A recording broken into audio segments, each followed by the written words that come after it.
আপনি কি জানেন, সারা রাত ধরে হনুমান চালিসা লিখতেন তুলসীদাস, কিন্তু সকালে সব মুছে যেত। এই ভিডিওতে জানুন কি ছিল এর রহস্য।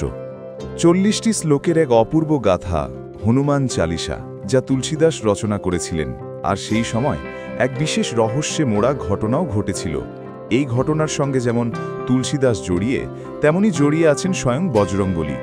লোককথা অনুসারে সারা রাত ধরে হনুমান চালিসার শ্লোক রচনা করতেন তুলসীদাস এবং সেগুলি সযত্নে রাখতেন, কিন্তু রোজ সকালে দেখতেন সব শ্লোক গায়েব হয়ে গিয়েছে। এইভাবে বেশ কয়েকদিন চলে। তখন তুলসীদাস বজরংবলীর ধ্যান করেন এবং তপস্যায় আবির্ভূত হন স্বয়ং বজরংবলী। কেন এই ঘটনা ঘটছে তা বজরংবলীর কাছেই জানতে চান তুলসীদাস। তার প্রশ্নের উত্তরে হনুমানজি বলেন, তুমি যদি আমার বন্দনা করতে চাও তবে শ্রীরামের বন্দনা করো, আমার নয়। এই উত্তরে চমৎকৃত হন তুলসীদাস। তখন তিনি হনুমানজির কাছে তার রচনা ব্যাখ্যা করেন এবং প্রথম কয়েকটি শ্লোক পাঠ করে শোনান।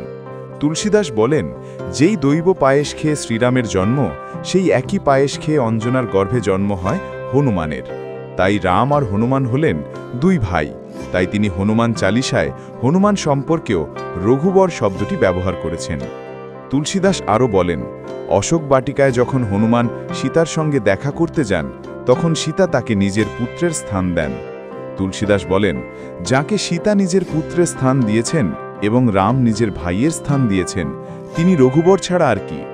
তুলসীদাসের ব্যাখ্যা শুনে বজরংবলীর আত্ম উপলব্ধি হয়। এরপর থেকে তুলসীদাস যা রচনা করেন তা আর মুছে যায় না। কোনো বাধা ছাড়াই হনুমান চালিসা রচনা সম্পূর্ণ করেন তুলসীদাস। বজরংবলীকে প্রসন্ন করতে হনুমান চালিসা অত্যন্ত কার্যকরী বলে প্রচলিত বিশ্বাস।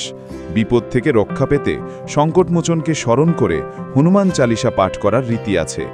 বিশেষ করে প্রতি মঙ্গলবার এবং শনিবার মনের ভক্তি ও বিশ্বাস সহকারে হনুমান চালিসা পাঠ করে থাকেন অনেকেই।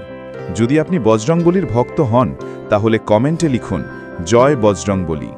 ভিডিওটি ভালো লাগলে লাইক করুন, আর এরকম আরও কাহিনী জানার জন্য চ্যানেলটিকে অবশ্যই সাবস্ক্রাইব করে রাখুন।